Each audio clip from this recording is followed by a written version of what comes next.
Meus irmãos, bendito seja o nosso Deus e Pai, que, segundo a sua muita misericórdia, nos regenerou para uma viva esperança, mediante a ressurreição do seu próprio Filho, que morreu por nós na cruz, derramou seu sangue precioso para nos dar vida.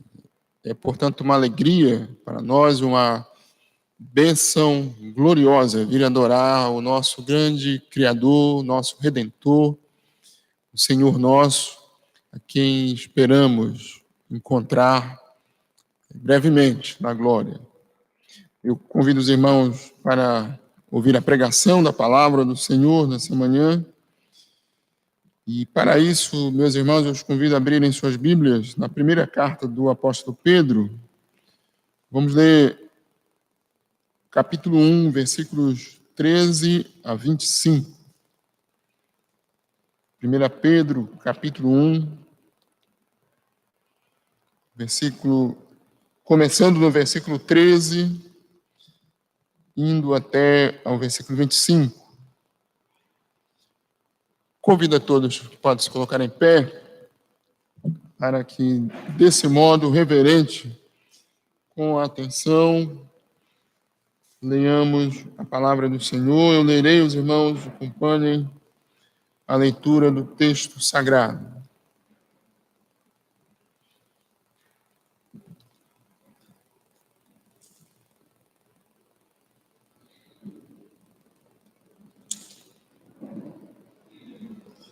Primeira Pedro, capítulo 1, versículos 13 a 25. Irmãos, assim diz a palavra do Senhor. Por isso, cingindo o vosso entendimento, sede sóbrios, esperai inteiramente na graça que vos está sendo trazida na revelação de Jesus Cristo. Como filhos da obediência, não vos amoldeis às paixões que tinhas anteriormente na vossa ignorância. Pelo contrário, segundo é santo aquele que vos chamou, tornai-vos santos também vós mesmos em todo o vosso procedimento, porque escrito está: sede santos, porque eu sou santo. Ora, se invocais como Pai aquele que, sem acepção de pessoas, julga segundo as obras de cada um, portai-vos com temor durante o tempo da vossa peregrinação, sabendo que não foi mediante coisas corruptíveis, como prata ou ouro, que fostes resgatados do vosso fútil procedimento que vossos pais vos negaram, mas pelo precioso sangue, como de cordeiro, sem defeito e sem mácula, o sangue de Cristo, conhecido com efeito antes da fundação do mundo, porém manifestado no fim dos tempos por amor de vós, que por meio dele tendes fé em Deus, o qual o ressuscitou dentre os mortos e lhe deu glória, de sorte que a vossa fé e esperança estejam em Deus.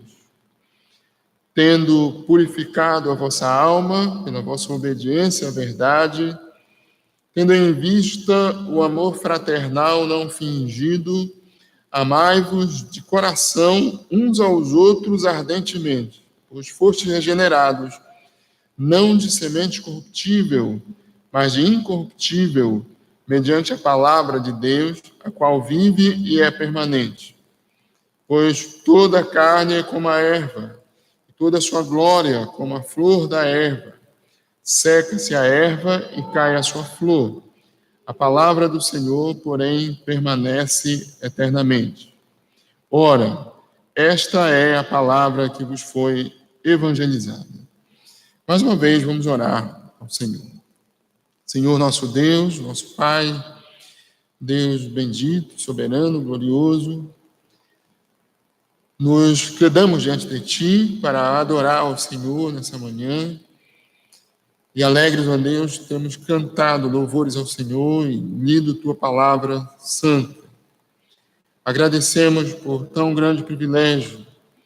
Não é porque nós o merecemos, não é porque nós buscamos, mas porque o Senhor, pela Tua bondade e graça, estendeu a mão a nós. O Senhor nos resgatou pelo sacrifício do teu Filho Jesus Cristo, das trevas, do pecado, da condenação, do mundo. O Senhor nos chamou, o Senhor nos trouxe para ti mesmo, para servir ao Senhor com temor e tremor. E nós te suplicamos, que o Senhor tenha misericórdia de nós e nos abençoe, para que o nosso viver seja para o louvor e glória do teu nome. Abençoa a tua igreja, ó Deus, aqui, teus servos aqui, abençoa pastor Paulo, Miguel, pregando lá em Rondon, abençoa os irmãos que lá estão, abençoa o nosso presbitério, os nossos pastores e presbíteros, os irmãos todos, e a igreja do Senhor, em todos os lugares, as diversas denominações, genuinamente evangélicas, bíblicas, temem ao Senhor, que amam ao Senhor, servos teus. Recebe, ó Deus, a nossa adoração, os nossos louvores, não por nós, mas por causa de Cristo, teu Filho. E tem misericórdia, ó Deus bondoso, em nos consolar, nos encorajar, nos fortalecer em Ti. Aumenta, ó Deus, a nossa fé em Ti, a nossa esperança da glória. Tem misericórdia, ó Deus bondoso, em converter a Ti mesmo aqueles que estão ainda no pecado, nas trevas. Chama-os, ó Senhor, nesse domingo. Abençoa, ó Deus, para que muitos sejam salvos nesse dia de pregação da Tua palavra no mundo. Pedimos que nos dê a graça de, com atenção, com temor, com fé, ouvir agora a Tua palavra. No nome de Jesus Cristo, nós oramos. Amém, Senhor. Os irmãos podem sentar. E meu propósito, meus irmãos, nessa manhã, falar sobre os peregrinos resgatados, santificados em Cristo. Deus sabe muito bem que nós sempre precisamos, meus irmãos, de encorajamento no nosso caminhar para o céu. E Ele sempre está nos dizendo, tende bom ânimo. Deus nos anima ao longo da caminhada. E essa carta que Pedro escreveu foi com essa finalidade, para encorajar os cristãos, para nos encorajar a permanecer crentes fiéis, crentes firmes, mesmo em meio às provações que encontramos pelo caminho, para provar a nossa fé, que o Senhor nos permite, as provações que o Senhor nos permite passar. O apóstolo Pedro, como disse aos irmãos no domingo passado, escreveu para irmãos que estavam sendo perseguidos, sendo provados na sua fé, e escreveu para que eles fossem encorajados a permanecer firmes. E Pedro faz isso, primeiro, expondo a doutrina do Evangelho, a santa doutrina do Evangelho, a doutrina da salvação, especialmente a grande misericórdia de Deus em nos salvar em Cristo Jesus. Deus soberanamente nos elegeu na eternidade para si, segundo a sua muita misericórdia, nos regenerou para uma viva esperança, e Ele está nos guardando com seu poder enquanto nós caminhamos para a glória. Segundo, o apóstolo Pedro aplica a doutrina as doutrinas da graça, as doutrinas do Evangelho, a vida, a nossa vida, a vida daqueles irmãos naqueles dias, a nossa vida agora, exortando-nos a manter um comportamento exemplar. Isso é, meus irmãos, a um bom testemunho, a um testemunho firme do Evangelho. E até aqui nós temos visto, vimos no domingo passado, que nós somos como forasteiros e peregrinos nesse mundo, os peregrinos eleitos de Deus, regenerados em Cristo, preservados pelo poder de Deus para a vida eterna. Nisso exultais, diz o apóstolo Pedro, diz a Bíblia, diz a palavra do Senhor, diz o Senhor a nós. Exultem nessas coisas, alegrem-se.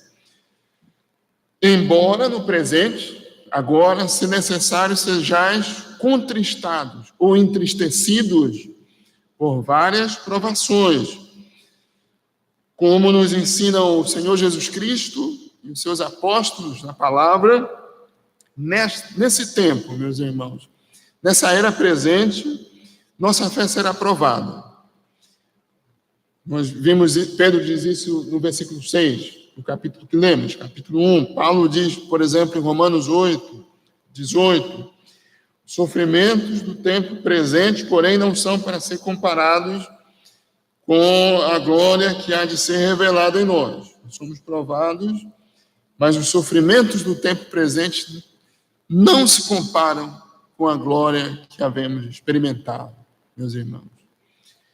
Deus permite que passemos por aflições, Deus permite que nós sejamos provados para nos fortalecer, para purificar a nossa fé.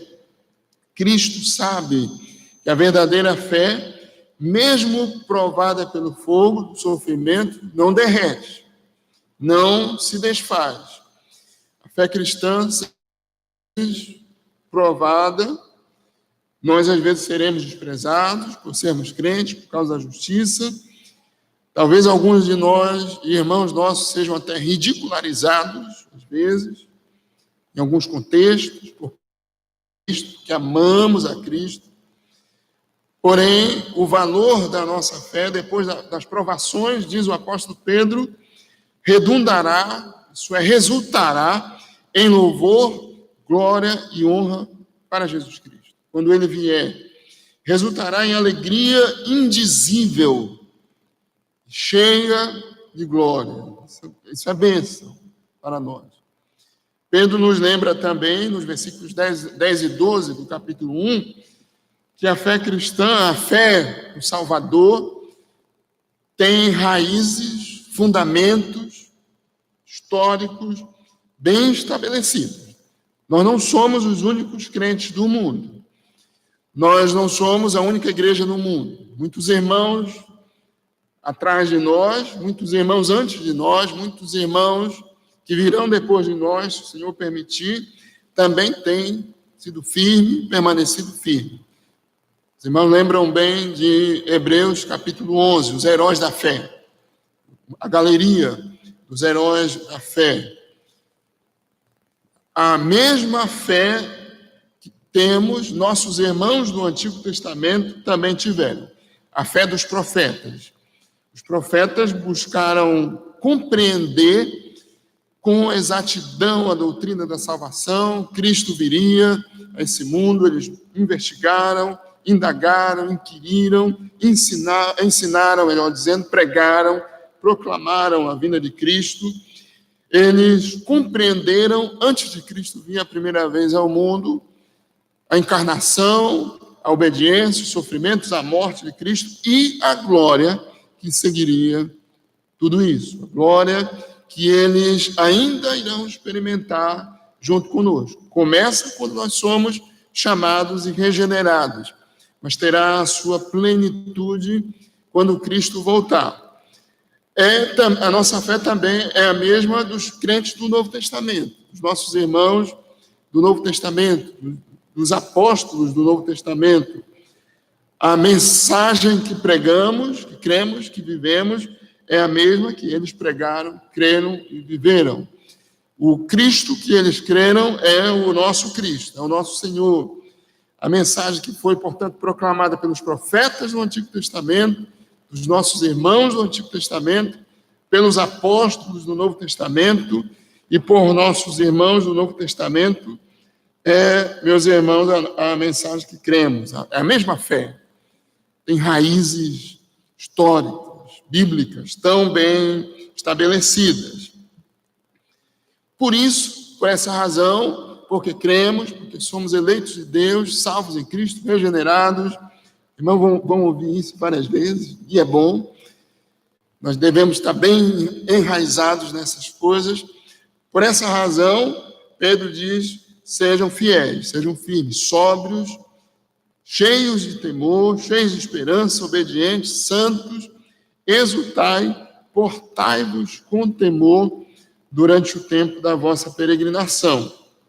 Nós falamos dessas coisas no domingo passado. Mas hoje, meus irmãos, eu quero apresentar aos irmãos mais duas das grandes doutrinas da salvação a respeito das quais o apóstolo Pedro fala aqui. A doutrina da santificação e da redenção em Cristo. Nós somos peregrinos, resgatados do pecado e santificados em Cristo Jesus.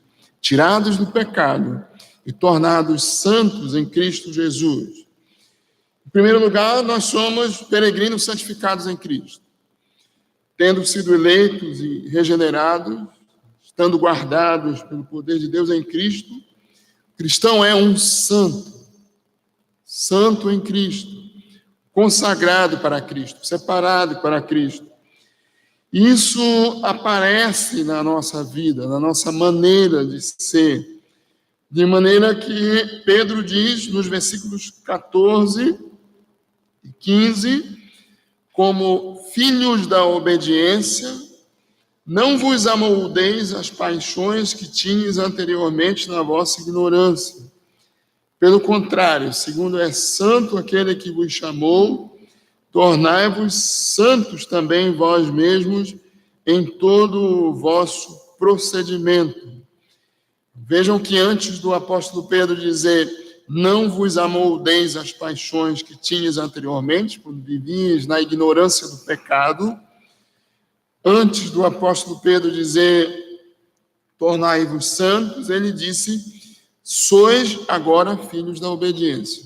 Como vocês são filhos da obediência, isso é, filhos de Deus em Cristo, em razão da obediência de Cristo, vocês agora são filhos de Deus. Antes nós éramos filhos da desobediência de Adão, todo ser humano é, nós nascemos desobedientes a Deus, nós nascemos em pecado, em Cristo nós somos filhos da obediência, e em razão disso, dessa filiação de Cristo a Cristo, nós somos santos. E, portanto, nós não entramos mais na forma, no molde das paixões das quais antes nós estávamos, dos desejos pecaminosos, da vida pecaminosa que tínhamos antes de conhecer a Cristo, o Evangelho. Esse era o tempo da nossa ignorância de Deus, o não conhecimento de Deus, o não conhecimento do Evangelho. Pelo contrário, diz a Bíblia, nós devemos ser aquilo que nosso Pai é. Segundo é santo aquele que nos chamou, tornai-vos santos também vós mesmos em todo o vosso modo de ser, em todo o vosso proceder. Pedro nos ensina nos versículos 23 a 25 que Deus nos chamou para a regeneração por meio da pregação da palavra, da santa palavra de Deus, da santa, viva e eterna palavra de Deus. Fostes regenerados, não de semente corruptível, mas de incorruptível, mediante a palavra de Deus, a santa palavra, a qual vive e é permanente. Toda a carne é como a erva, a sua glória é como a flor da erva, seca-se a erva, cai a sua flor, mas a palavra do Senhor, que vos foi pregada, que vos foi proclamada, evangelizada, permanece eternamente. Deus nos chamou pela sua santa palavra. Deus nos chamou para sermos santos. Ele está nos santificando pela palavra, tendo purificado a vossa alma pela vossa obediência à verdade, Ele continua nos santificando. Deus nos chamou à regeneração, à vida em Cristo, e essa nova vida aparece na nossa santificação. Quando nós somos regenerados, é porque fomos tirados da morte para a vida, chamados à santidade. Essa realidade do chamado, da regeneração, aparece na nossa vida santa. A regeneração, a nova vida, tem, evidentemente, consequências visíveis. O crente não é mais o mesmo. Saulo não apenas mudou o nome para Paulo, mas sua vida foi mudada pela graça de Deus. Seu comportamento foi mudado, seu coração foi mudado, seu caráter foi mudado. A regeneração tem consequências, meus irmãos, que são visíveis, como a obediência a Deus, o abandono do pecado, o ódio ao pecado, o viver de modo temente a Deus, o amor pela igreja de Cristo, pelos irmãos. Por isso que o texto diz em vários lugares, versículo 13, sede sóbrios. Versículo 14, não vos amoldeis as paixões que tinhas anteriormente na vossa ignorância. Versículo 15, tornai-vos santos em todo o vosso procedimento. Versículo 16, sede santos. É uma ordem, um imperativo. Versículo 17, portai-vos com temor durante o tempo da vossa peregrinação. E ainda versículo 22, tendo purificado a vossa alma pela vossa obediência à verdade, amai-vos de coração uns aos outros, amai os vossos irmãos. Tudo isso, meus irmãos, nos ensina quem somos. Nós somos santos em Cristo. Como diz o nosso irmão Leonard Hick, livro Santos no Mundo, que escreveu um livro sobre os puritanos. Nós somos os santos no mundo, que nós fomos chamados por Deus para uma vida santa. Tudo isso que lemos e que os irmãos têm ouvido nos lembra como nós devemos viver. O cristão foi separado do mundo para servir a Deus, para amar a Deus. Essa é mais uma das bênçãos que temos em Cristo. Por isso que o texto diz, como filhos da obediência, ou em razão de sermos filhos da obediência, não vos amoldeis nas paixões que tinhas anteriormente. A graça de Deus, a regeneração, a grande misericórdia de Deus, que nos chamou e operou em nós uma nova vida, deu a nós uma nova vida, operou em nós, nos regenerando, nos colocou numa nova realidade, a realidade de adoção de filhos de Deus, de adotados como filhos de Deus. Filhos de Deus em Cristo. Por natureza, como já ouvimos, nós éramos desobedientes, mas agora somos adotados em Cristo. Cristo é o obediente. O Adão é desobediente. Nós somos desobedientes, mas Cristo é obediente. E nele nós somos filhos da obediência. Não somos mais moldados ou modelados pelas paixões pecaminosas na qual nós vivíamos antes, mas por Cristo, pela palavra de Cristo, nós somos moldados em Cristo Jesus.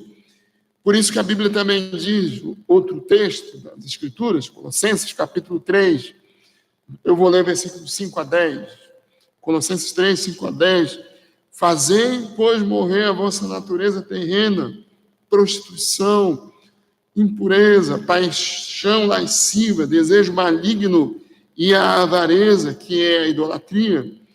Por essas coisas é que vem a ira de Deus sobre os filhos da desobediência.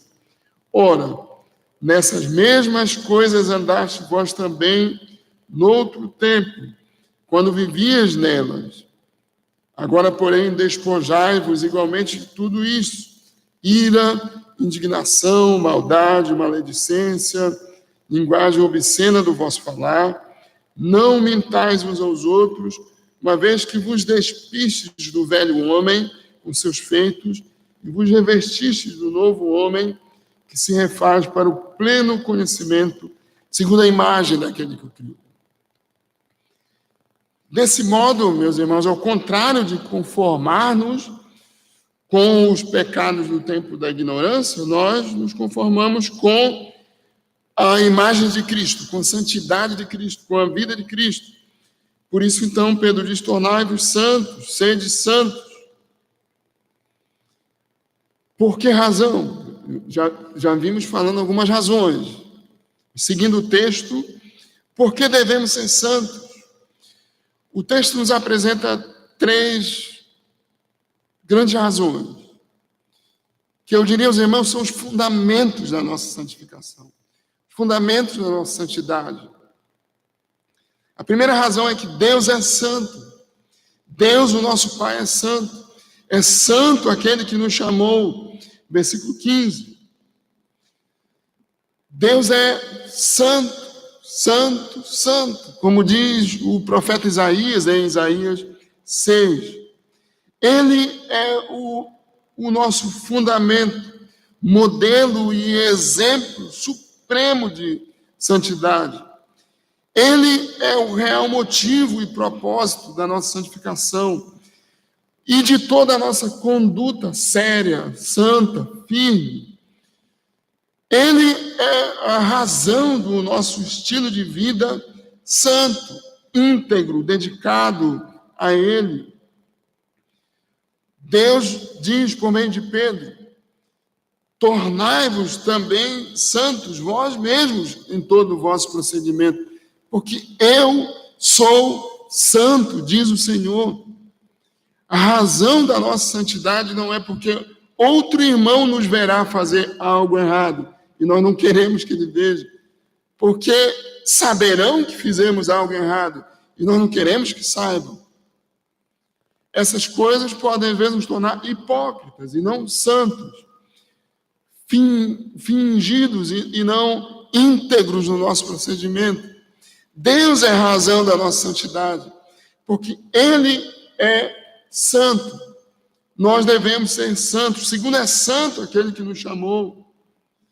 Segunda razão e fundamento da nossa santidade é porque Deus ordena que sejamos santos, porque a palavra de Deus ordena que sejamos santos, porque está escrito, diz o apóstolo Pedro, sede santos, e Pedro está citando as Escrituras.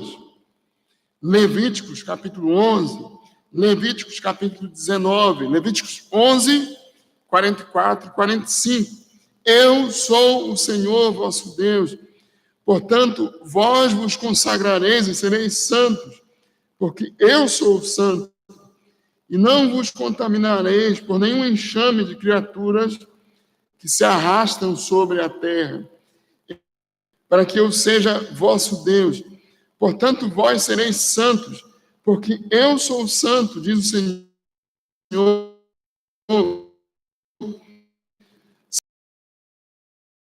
Santo. Vejam aí mais uma vez as razões, o fundamento da nossa santidade. O que Deus diz: eu sou o Senhor, eu sou o santo, eu os ordeno que sejam santos, eu sou o vosso Senhor, portanto vós sereis santos. Vocês já alguma vez disseram: você é meu filho? Você está querendo dizer mais do que você é meu filho quando você diz essa frase. Você está querendo dizer: comporte-se, portanto, seja firme ou sério, portanto. Ora, você é meu filho. Deus é santo e seus filhos são santos.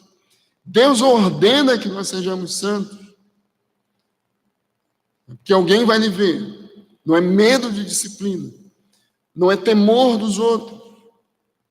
Temor dos homens leva a pecado. Não é vergonha dos outros. Essas coisas são consequências, às vezes, dos nossos pecados. E é bom que as tenhamos também. Mas a razão, o fundamento é Deus, a santidade de Deus. A palavra de Deus nos ordena que sejamos santos. Então, meus irmãos, primeiro, o Deus que nos elegeu e nos regenerou é santo. Por isso nós devemos ser santos. Segundo, a palavra de Deus nos ordena que sejamos santos. Por isso nós devemos ser santos. Mas nós temos ainda mais uma terceira razão. Nós que está atrelada, ligada, linkada, junto com os demais. Nós invocamos a Deus como nosso Pai. Versículo 17. Se chamamos a Deus de nosso Pai, nós devemos ser como Ele é. Quando nós dizemos: eu sou filho de Deus, os irmãos sabem que muitas pessoas dizem inadvertidamente, ignorantemente, ou sem conhecimento dessa realidade, do que ela significa. Eu sou filho de Deus. Se com isso as pessoas estão dizendo: eu fui criado por Deus, elas estão certas. Mas se elas estão dizendo: eu tenho uma ligação de fé e de comunhão com o Criador, elas estão erradas. Se elas não creem em Cristo, se elas não receberam Cristo como seu único Salvador, como sua justiça e salvação, elas não podem se chamar filhos de Deus. Os que, porém, são regenerados, são de fato filhos de Deus em Cristo.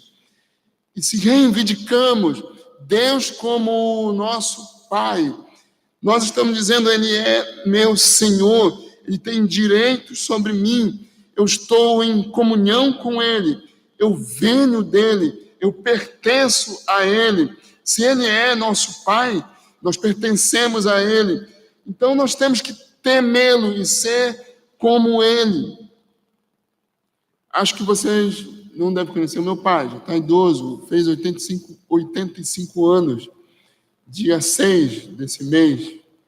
Eu sou fisicamente semelhante ao meu pai, talvez o mais parecido, fisicamente, e em outras coisas também.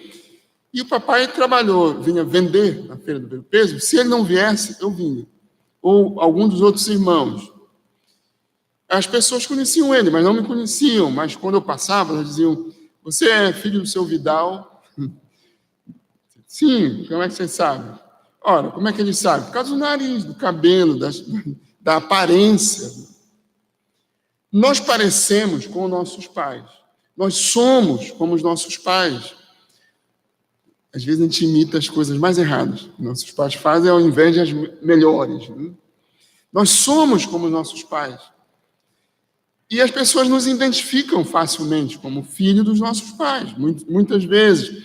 É para nos identificarem como filhos de Deus, porque nós temos na nossa testa, no nosso cabelo, na nossa orelha, uma comparação, irmãos, no nosso coração, nas nossas atitudes, a santidade do nosso Pai, a maneira de ser do nosso Pai. Eu não sei se é verdadeira essa história ou talvez seja uma ilustração que o missionário se perdeu da missão das pessoas e da sua igreja num lugar, e depois de muitos anos, quando foram procurá-lo, não o acharam mais. Mas quando os que estavam procurando falavam a respeito de Cristo, disseram, ora, tinha um homem que passou por aqui e que era assim. Os nossos irmãos da igreja primitiva foram chamados pela primeira vez de cristãos, significa pequenos cristos. A primeira vez em Antioquia, porque eles se pareciam com Cristo, com o que Cristo era. Antigamente, no Rio de Janeiro, e em boa parte do Brasil, depois de Simon, que está por aqui, e outros missionários americanos em outros lugares, também no Nordeste, os cristãos eram chamados de os Bíblia, que andavam com sua Bíblia na mão e creio, no coração também. Nós somos como o nosso Pai é. Ora, se invocais como o Pai, aquele que é soberano, Senhor dos céus e da terra, e que, sem acepção de pessoas, aquele que é um justo juiz, julga segundo as obras de cada um, portai-vos com temor durante o tempo da vossa peregrinação. Essa é a razão de sermos, essas são as razões, os fundamentos de ser, pelos quais nós somos santos. Na verdade, são unidos. Deus é santo, Deus, o nosso Pai, é santo. Deus ordena na sua palavra que sejamos santos. Nós invocamos a Deus como nosso Pai. E, portanto, nós devemos, meus irmãos, ser santos. E nós fomos chamados para a santidade. Nós fomos chamados para ser povo de propriedade exclusiva de Deus. E vivemos para louvá-lo, para adorá-lo. O temor de Deus. Quando Pedro diz, portai-vos com temor, que o temor a Deus é evidência de um viver santo. Isso é, evidência de que somos santos. Deus nos elegeu, nos chamou, nos regenerou, nos separou para si, para sermos santos como Ele é santo. Nós somos peregrinos chamados para ser santos. Estamos sendo santificados em Cristo Jesus. Uma segunda doutrina que o texto nos apresenta é a doutrina da redenção ou do resgate. Nós somos peregrinos resgatados do pecado por Cristo. Versículos 18 a 21, o texto diz, sabendo que não foi mediante coisas corruptíveis, como prata ou ouro, que foste resgatados do vosso fútil procedimento que vossos pais vos legaram, mas pelo precioso sangue, como de cordeiro, sem defeito e sem mácula, o sangue de Cristo, conhecido com efeito desde antes da fundação do mundo, porém manifestado no fim dos tempos por amor de vós, que por meio deles tem fé, etc, etc. Nós somos peregrinos, mas resgatados do pecado para servir a Cristo. Resgate significa libertação, meus irmãos. Nós fomos libertados do pecado por causa da vida, da obediência, da morte e da ressurreição de Cristo. A palavra que o apóstolo Pedro usa aqui para resgatar significa pagar o preço para conceder liberdade a um escravo. Um escravo era libertado mediante o pagamento do preço. No mundo romano, do primeiro século, do segundo século, naqueles dias em que o Império Romano dominou sobre o mundo, se você estuda a história e conhece um pouco da história, em todos os períodos da história há algum tipo de escravidão. No mundo romano também era assim, você podia comprar um escravo para trabalhar para você, ou você podia comprar um escravo para libertá-lo da escravidão. Pedro usou essa palavra para nos ensinar que nós também fomos comprados da escravidão ou do cativeiro do pecado. Veja como o texto diz, que nós fomos resgatados de um fútil procedimento. O que é um fútil procedimento? Fútil é inútil, infrutífero, que não dá fruta, que não dá resultado nenhum.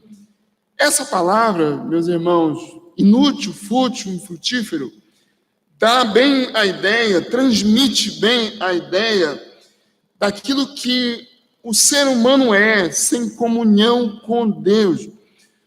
Ela transmite a ideia de um modo de vida que está fora da realidade para a qual ela foi criada. Qual é a razão para a qual nós fomos criados? A glória de Deus, o louvor de Deus. Nós fomos criados para servir a Deus, para adorá-lo, para reverenciá-lo, para proclamar quem Deus é.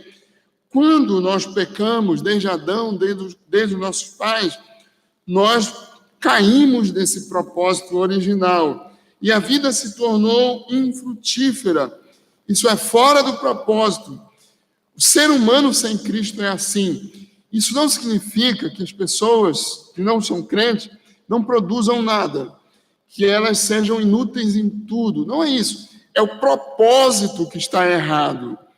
Na sua graça comum, nós temos bons professores, cientistas, varredores, fabricantes, de todo tipo de pessoas que fazem coisas habilidosas, porque Deus deu essa habilidade a todos.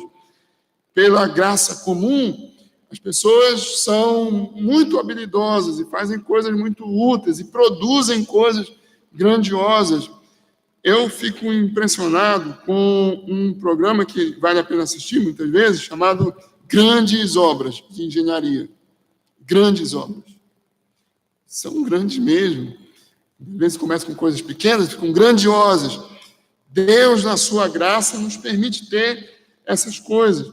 Mas quando Pedro diz que o ser humano está num estilo de vida inútil, ele está dizendo, ele não está com essas coisas, pequenas ou grandes, honrando o seu Criador, glorificando o Senhor, exaltando o Senhor.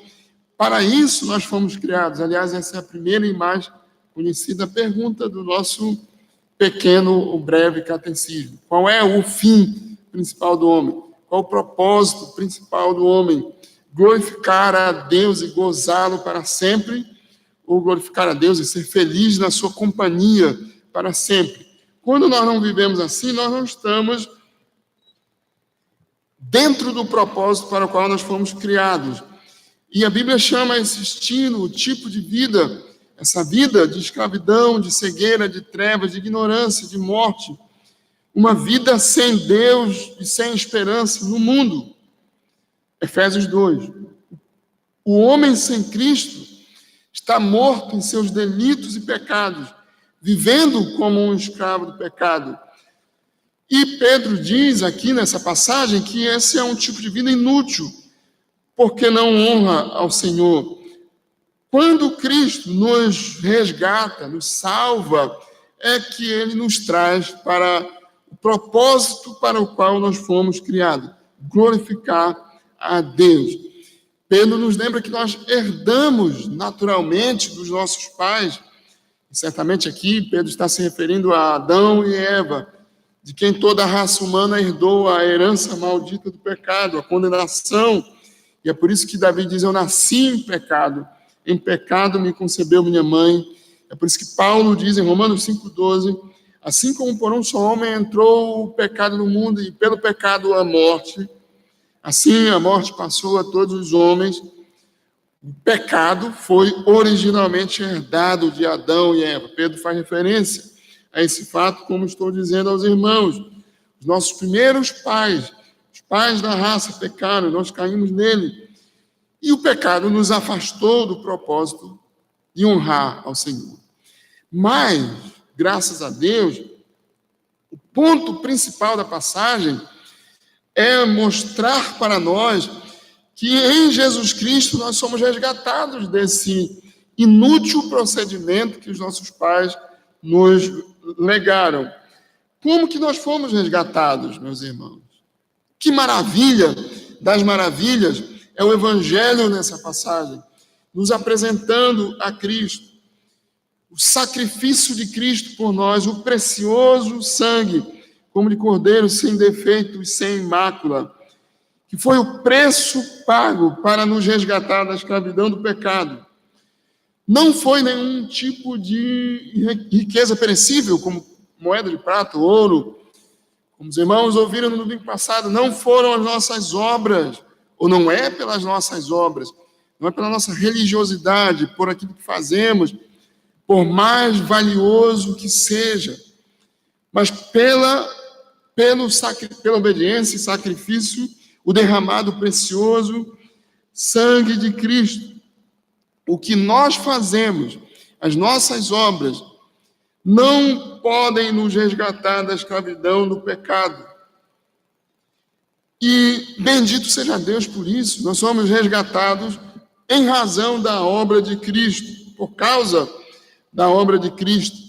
As exigências da justiça de Deus requeriam uma satisfação dos nossos pecados, meus irmãos. E foi por isso que Cristo veio ao mundo. Foi por isso que ele nasceu de Maria, foi gerado no ventre de Maria, por obra do Espírito Santo, se encarnou, isso é, se tornou carne, ser humano, homem. Foi por isso que ele viveu como uma criança, como as nossas crianças, como vocês, que são meninos e meninas, como nós, como os jovenzinhos, sem pecado. Ele cresceu obedecendo toda a lei, porque nós não tínhamos obedecido. Ele obedeceu no nosso lugar. Mas era necessário ainda o sacrifício de um homem sem pecado, para que homens pecadores fossem resgatados. Lembram os irmãos do sacrifício do Antigo Testamento? Eles eram uma figura do sacrifício de Cristo. E Pedro nos apresenta aqui, ou lembra desses sacrifícios, quando ele fala do sacrifício de Cristo e faz referência a um cordeiro sem defeito. Os cordeiros no Antigo Testamento, sem defeito, sem mácula, o melhor do rebanho, eram apresentados como uma oferta física para o perdão dos pecados. O ofertante chegava diante do sacerdote com um cordeiro, o melhor do rebanho, que era imolado, seu sangue era derramado, o cordeiro era queimado. E esse cordeiro simbolizava o Cordeiro de Deus, que viria, Jesus Cristo, derramar o seu sangue e morrer na cruz do Calvário, para que nós, pecadores, pudéssemos ser perdoados, justificados e salvos em Cristo. Por isso que a Bíblia diz em Romanos 5,9, somos justificados pelo sangue de Cristo. Paulo fala de outra maneira. Sendo purificados pelo seu sangue, seremos por ele salvos da ira, da condenação. E aqui Pedro diz, sangue como de cordeiro, sem defeito e sem mácula. sangue de Cristo.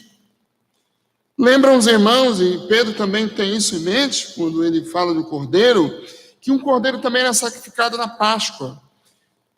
Quando os israelitas foram libertados da escravidão do Egito, eles saíram às pressas, sacrificaram um cordeiro, como Deus ordenou, comeram com ervas amargas, e anualmente eles lembravam, e ainda lembram dessa festa da Páscoa, que nada tem a ver com coelho, mas com cordeiro. Nada tem a ver com chocolate, mas com ervas amargas. Eu compro esse chocolate quando passa a Páscoa, eles têm que vender o estoque, está mais barato. Eu compro. Não me afeta em nada. É chocolate. Então, compre depois. Esse está mais barato, você vai economizar. Nada tem a ver a Páscoa com essas coisas. Mas aqui Pedro está lembrando de quando um cordeiro era sacrificado, simbolizando a libertação que Deus deu a eles da escravidão. E ele viria, como já disse os irmãos, Cristo viria para nos libertar da escravidão, não do Egito, mas dos nossos pecados, da condenação e da ira de Deus. O que, meus irmãos, motivou o Senhor a nos libertar dos nossos pecados, a oferecer o seu próprio Filho como um sacrifício por nós? O que moveu a Deus a nos libertar dos nossos pecados? O sangue que seria derramado de Cristo, que já era um fato estabelecido por Deus desde antes da fundação do mundo. Vejam os irmãos, assim como a Bíblia fala da nossa eleição em Cristo desde antes da fundação do mundo, a Bíblia também fala do sacrifício de Cristo para nos libertar dos nossos pecados desde antes da fundação do mundo.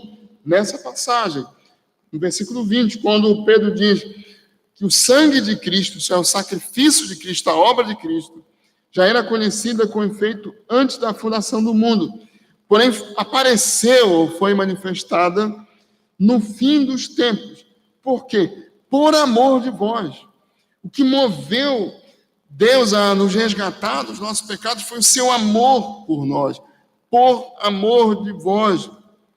O propósito de Cristo vir a esse mundo, o propósito de Cristo salvar um povo específico, a sua raça eleita, é que Deus ama esse povo, é que Deus nos ama em Cristo, desde antes da fundação do mundo. Paulo coloca desse modo em Romanos 8, 8 a 11, Romanos 5, melhor dizendo, Romanos 5, começa no versículo 8, mas Deus prova o seu próprio amor para conosco, pelo fato de ter Cristo morrido por nós, sendo nós ainda pecadores. Logo, muito mais agora, sendo justificados pelo seu sangue, seremos por ele salvos da ira. Porque se nós, quando inimigos, fomos reconciliados com Deus mediante a morte do seu Filho, muito mais estando já reconciliados, seremos salvos pela sua vida. Não apenas isto, mas também nos gloriamos em Deus por nosso Senhor Jesus Cristo, por intermédio de quem recebemos agora a reconciliação. Mesmo quando pecadores, inimigos, você estava no mundo e eu também. Deus tem me dado o privilégio de nascer num lar cristão, mas não quer dizer que eu fosse convertido quando bebezinho ou criança. Mas muitos andaram pelo mundo quando Cristo estava amando você e fazendo o evangelho chegar a você, e todos nós nem havíamos nascido, e ainda iríamos desobedecer muito quando Cristo deu sua vida por nós. Alguns de nós estávamos e viríamos a falar contra Deus, contra o evangelho, contra a igreja, quando nós ainda éramos inimigos. Ele deu a sua vida por nós, muito mais agora, tendo sido nós salvos, reconciliados, nós somos por ele guardados, salvos da sua ira. E nos gloriamos nisso, porque nele recebemos a reconciliação. Em Cristo recebemos a reconciliação com Deus, já que nós éramos inimigos, fomos reconciliados com ele. Na verdade, na eternidade, antes de nós existirmos, meus irmãos, Deus já estava agindo para perdoar os nossos pecados. Isso foi conhecido nos últimos tempos, quando Cristo veio a esse mundo, quando os profetas pregaram, mas de modo visível, nossas mãos apalparam, como João diz, nós o vimos, quando Cristo pessoalmente se encarnou e veio a esse mundo. Mas esse plano já estava estabelecido desde antes da fundação do mundo. A nossa salvação, por amor de nós. Ele entregou o seu Filho por amor de nós. Aquele que não poupou o seu próprio Filho, antes por todos nós o entregou, porventura não nos dará juntamente com ele, isso é, com o seu Filho, todas as coisas. Ele nos amou e por isso seu Filho derramou o seu sangue precioso. Qual a consequência para nós da morte, do derramar do sangue de Cristo? Versículo 21, por meio dele tendes fé em Deus, o qual o ressuscitou dentre os mortos e deu glória, de sorte que a vossa fé e esperança estejam em Deus. A primeira delas é a reconciliação com Deus. Por meio de Cristo tendes fé em Deus e foste reconciliados com Ele. A segunda é a nossa libertação, a libertação dos pecados. E a terceira, meus irmãos, é a nossa vida de esperança da glória. A nossa esperança em Deus, Deus que nos ressuscitará dos mortos, ou nos transformará. O mesmo Deus que ressuscitou a Cristo dentre os mortos, para que a nossa fé e esperança estejam nele, nos ressuscitou da morte espiritual, nos ressuscitará quando ele voltar, ou nos transformará num abrir e fechar olhos, como diz Paulo em Romanos, 1 Coríntios, melhor dizendo, capítulo 15, que é um capítulo sobre a nossa esperança, sobre a ressurreição. Esse Deus soberano que nos salvou para que nós vivamos nessa esperança certa. Por isso, a mensagem do apóstolo Pedro é essa: tenham fé em Deus e suportem com esperança as provações, para que, uma vez confirmado o valor da vossa fé, muito mais preciosa do que ouro perecível, mesmo apurada por fogo, termine, redunde, resulte em louvor, glória e honra quando Jesus Cristo voltar, na revelação de Jesus Cristo. E assim, meus irmãos, nós fomos, todos nós. Você está em Cristo, você foi resgatado da escravidão do pecado, da imundície do pecado, da condenação do pecado, por causa do soberano plano de Deus, em razão da vinda de Cristo nesse mundo, da sua encarnação, obediência, do seu sacrifício, do seu sangue precioso, e para que você tenha comunhão com Deus e esperança da vida eterna. Quando você atravessa tribulações e lutas, você deve ter essas coisas no seu coração. Quando o medo bate ao seu coração, e ele bate mesmo, ele baterá, você deve ter essas verdades. Deus me separou para ser exclusivamente dele, propriedade dele. Ele me santificou para ele. Eu pertenço a ele. Deus me resgatou do pecado para adorá-lo, para servi-lo. Ele não poupou nem o seu próprio filho para me resgatar do pecado. E às vezes a gente tem medo de um colega da escola, da faculdade, tem temor da morte ou das doenças, ou quando somos provados, decaímos. Eu sei, meus irmãos, isso acontece comigo e com vocês. Nós somos frágeis e fracos, muitas vezes nossa fé enfraquece. Mas como é que nós somos fortalecidos? Nós devemos vir às Escrituras e beber dessa água pura da palavra e encher o nosso coração novamente dessas verdades santas, das santas doutrinas da graça. Ora, Deus me elegeu, Deus me regenerou, Deus está me guardando, Deus me separou para si, Ele me santificou, Deus me resgatou da escravidão do pecado. Aquele que não poupou o seu próprio filho, antes por mim o entregou, não me dará graciosamente com ele todas as coisas? Ainda que caiam 1000 à minha direita, à esquerda, e todas essas coisas estejam agora me entristecendo ou atormentando, ainda que alguém esteja me desprezando por eu ser um cristão, ainda que eu seja perseguido pela fé, alegrai-vos com a salvação que Deus providenciou para você em Cristo Jesus. E já concluindo, meus irmãos, com algumas aplicações,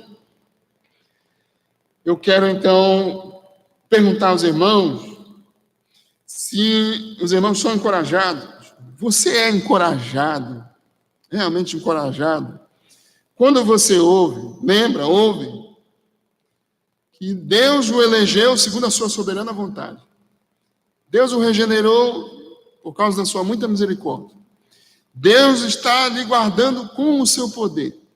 Deus lhe resgatou por meio do derramado sangue do seu filho. E Deus lhe santificou para servir. Isso encoraja você. Isso lhe dá ânimo. Lhe dá um encorajamento para continuar adorando, servindo, vivendo para a glória do Senhor. Meus irmãos, foi assim que Pedro encorajou irmãos nossos. Estavam suportando grandes lutas e tribulações nos seus dias. E Pedro fez isso de modo inspirado. Deus sabe que essas coisas nos encorajam. Encorajam o crente, fortalecem o crente. Tudo isso faz parte da graça de Deus dada a nós em seu Filho Jesus Cristo. Eleição, regeneração, preservação, santificação, são bênçãos dadas a nós em Cristo. E em razão disso, por causa disso, conheça a doutrina do Evangelho. Busque conhecer a doutrina do Evangelho. Nós, crentes, devemos ter a nossa mente impregnada da verdade, cheia da verdade. Se você chega numa empresa dessas grandes, principalmente, eles querem colocar filosofia da empresa na sua cabeça. Eles querem que você compre as ideias da empresa e que você vá até para a sua casa com elas na sua mente. De maneira que em pouco tempo você está dizendo, nós fazemos isso. Eu faço, você nem fala mais o nome da empresa. Você assimilou a filosofia da empresa. Muito mais do que isso, meus irmãos, é que nós devemos assimilar aquilo que Deus é, quem Deus é e para o que nos chamou, quem somos. E nós fazemos isso compreendendo a doutrina, a palavra, nos aprofundando nas verdades do Evangelho. O cristão deve ter uma mente instruída pelo Evangelho, impregnada do Evangelho, cheia do Evangelho. Um crente deve ter um entendimento sóbrio do Evangelho, deve ser vigilante, cheio de esperança da glória, e deve ter entendimento da verdade, da palavra de Deus. Você não precisa ir para um seminário para compreender bem as doutrinas. Você não precisa ser um pastor para compreender bem as doutrinas. Não é só o pastor que deve conhecer bem as doutrinas. Ele deve ter a capacidade de expô-las aos outros e proclamá-las. Você deve, todo cristão, todos nós, devemos conhecer com profundidade, meus irmãos, essas doutrinas, a respeito das quais nós estamos apenas tocando na casca, sem grande aprofundamento. Nós devemos conhecê-las, porque elas nos encorajam, nos fortalecem, nos consolam. Em razão de sermos o que somos, nós devemos ser sóbrios. Sobriedade é domínio próprio, aquela parte do fruto do Espírito de Gálatas 5:23, é ter uma mente cheia da verdade, sóbria, porque ama a palavra, porque ama o Evangelho. Em razão de sermos o que somos e por causa da graça de Deus dada a nós devemos, meus irmãos, esperar inteiramente em Cristo, na vinda de Cristo, ter esperança na vinda de Cristo, esperar inteiramente na graça que vos está sendo revelada na vinda de Jesus Cristo. Em razão de sermos o que somos e por causa daquilo que Deus fez por nós em Cristo, nós devemos obedecer. O cristão deve viver como um filho da obediência. Obediência a Deus, o Pai, obediência ao nosso Senhor. O que caracteriza um filho da obediência, um filho de Deus? O que nos identifica como filho da obediência? É um viver santo, seja santo. O cristão deve ser santo, em razão de ter sido resgatado, chamado à santidade. Sejam santos, porque eu sou santo, diz o Senhor. O que significa ser santo, meus irmãos? Significa ter uma vida dedicada a Deus. Significa obedecer a Deus em tudo. Viver segundo Ele ensina na sua palavra. Lembrem do que Pedro diz, nessa passagem que lemos. Toda a carne como a erva, toda a sua glória como a flor da erva. Seca-se a erva e cai a sua flor. A palavra do Senhor, porém, permanece eternamente. Quanto mais jovem a gente é, principalmente se não tem uma boa instrução, a gente pensa que é muito forte, pensa que é bonito, anda com o nariz para cima. Quando a gente vai envelhecendo, a partir dos 40, tinha deixado com óculos, pílulas no remédio. Eu, por exemplo, se for jogar futebol, que eu gostava muito, a gente pensa que faz aquilo que fazia, não faz mais, não aguenta. Aí se acidenta mais rapidamente. Todas essas coisas, porque a gente vai envelhecendo. Mas o jovem pensa que é muito forte, capaz, enfim. Eu digo que a partir de 40 a gente começa a pensar que um dia vai morrer. Antes disso a gente não pensa muito. Mas a partir de então a gente começa a pensar que um dia vai morrer. Nós somos como a erva que seca, meus irmãos. Pedro está falando do tipo de gramínea que de manhã amanhecia bem verdinha como as flores, mas o sol do meio-dia matava ela. E à tarde já estava murcha. O que permanece, o que nos faz realmente firmes, fortes, bonitos, saudáveis e fiéis, é a palavra do Senhor. É o Santo Evangelho, é a Santa Doutrina. E é aí que nós devemos gastar mais tempo, mais energia, mais da nossa inteligência, para que nosso coração seja firme. É aí que nós aprendemos a nos portar com temor durante o tempo da nossa peregrinação, com reverência a Deus, em obediência a Deus. Essas são consequências daquilo que Deus fez por nós, a obediência a Cristo, a vida sóbria, a santidade. O temor a Deus são consequências daquilo que Deus fez por nós. Ele nos resgatou, Ele nos santificou em seu Filho Jesus Cristo. Que Ele, na sua graça, nos abençoe, para que nós vivamos de maneira sóbria, santa e reverente para o louvor e glória dEle. Não mais como vivíamos no tempo da nossa ignorância, mas tendo agora conhecimento de Deus, com o propósito certo, o louvor e a glória de Deus. Amém. Que Deus nos abençoe e nos guarde, meus irmãos. Nós vamos, antes de orar e dar a palavra ao nosso irmão, o presbítero Daniel, vamos cantar mais um hino. Eu sei que quando a gente canta um hino que os nossos irmãos que tocam não ensaiaram, às vezes eles não podem tocar, claro.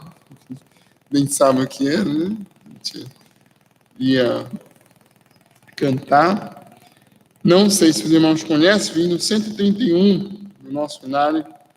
Se conhecerem, vamos cantar o Senhor.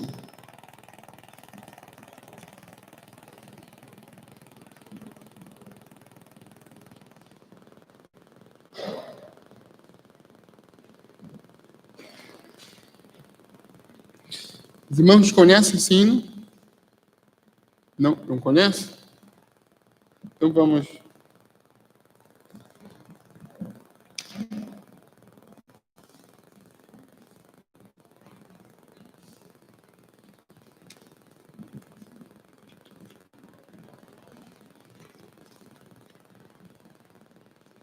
Vamos cantar o 362, Brilhando por Jesus. 362.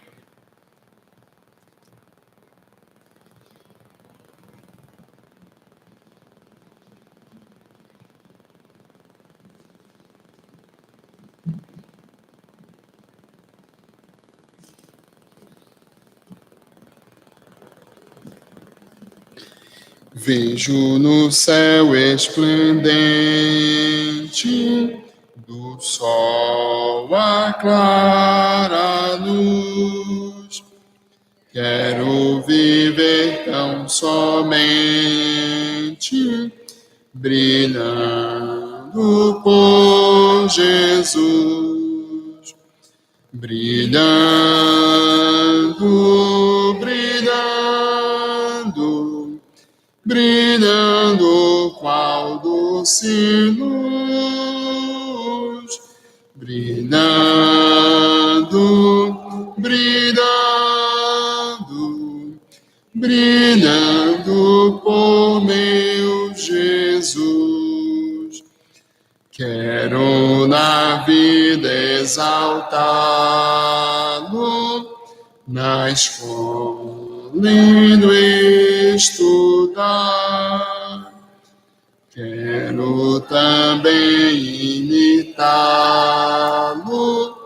em casa e no brincar. Brilhando, brilhando, brilhando qual doce luz. Brilhando, brilhando, brilhando por meu Jesus. Amável com toda a gente, assim me quer Jesus. De rosto alegre e contente, brilhando como a luz. Brilhando, brilhando, brilhando qual doce luz. Brilhando, brilhando, brilhando por meu Jesus. O feio e triste pecado ajuda-me a vencer. Tendo Jesus ao meu lado, eu quero aqui viver. Brilhando, brilhando, brilhando qual doce luz. Brilhando, brilhando, brilhando por meu Jesus.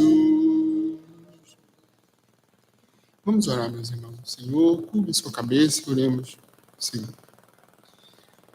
Senhor Deus, nosso Pai, bendizemos ao Senhor, agradecemos pela Tua palavra e pedimos ao Senhor que nos ajude a obedecer. Agradecemos pela obra do Teu Filho Jesus Cristo, que com o seu precioso sangue nos libertou da escravidão, das trevas, da condenação do pecado, e nos trouxe para o reino do Filho do Teu amor, nos separou, o Senhor nos separou para Ti mesmo. Tens, ó Deus, trabalhado por nós desde antes da fundação do mundo, desde a eternidade. Agradecemos pela nova vida que o Senhor nos deu, pela preservação dessa nova vida. Pedimos ao Senhor que nos ajude a perseverar, amando a Tua palavra, lendo a Tua palavra, congregando, orando junto com a Tua igreja, obedecendo ao Senhor em todas as coisas, no ambiente do nosso lar, no nosso trabalho, na rua, em todos os lugares. Dá-nos ao Senhor a firmeza de amar a Ti e obedecer a Ti em todo tempo, em todo lugar, e viver de modo útil para a glória do Senhor. Pedimos que o Senhor nos abençoe a permanecer firme quando somos provados na nossa fé, quando o Senhor nos permite passar por provas. Abençoa, ó Deus, irmãos que têm sofrido muito, muito mais do que nós, que são crentes. Que o Senhor os console e encoraje, que eles sejam, ó Deus, reavivados pela Tua palavra, por lembrarem, ó Deus, o Evangelho do Senhor, as grandes doutrinas do Evangelho, a obra do Senhor, a grande misericórdia, o poder e a graça do Senhor em seu favor. Abençoa a Tua igreja, que está cada semana mais voltando a reunir, a congregar normalmente. Abençoa, ó Deus, os fiéis pastores, para que sejam um instrumento do Senhor para transmitir a Tua palavra com fidelidade. Então, somente aquilo que o Senhor manda que falem, nos dá a graça de proclamar a Tua palavra. E abençoa nós, ó Deus, Teus servos, para que sejamos receptivos e recebamos com fé a Tua palavra. Tenha misericórdia de nós a voltar para casa, ó Deus. Que a Tua palavra continue conosco. E abençoa, ó Deus, o domingo dos Teus servos. Abençoa o almoço, ó Deus, em família, em casa. Alguns irmãos estão acamados, enfermos ou em luto. Senhor, consola, fortalece. Que sejam, ó Deus, lembrados também da Tua grande misericórdia, da Tua soberania, do Teu poder que os guarda. Tenha misericórdia, Deus bondoso, do nosso país. E abençoa, ó Deus, com entendimento, com capacidade, com honestidade, aqueles que têm autoridade sobre nós. Guarda, ó Deus bondoso, a Tua igreja, mais uma vez nós te rogamos, e traze-nos, ó Deus, se for a Tua vontade, com alegria, com firmeza, com perseverança, para o culto da noite. É o que nós te suplicamos no nome de Jesus Cristo. Amém. Que o Senhor nos abençoe. Se nosso irmão ainda tiver alguma palavra, nosso irmão presbítero Daniel tem a palavra.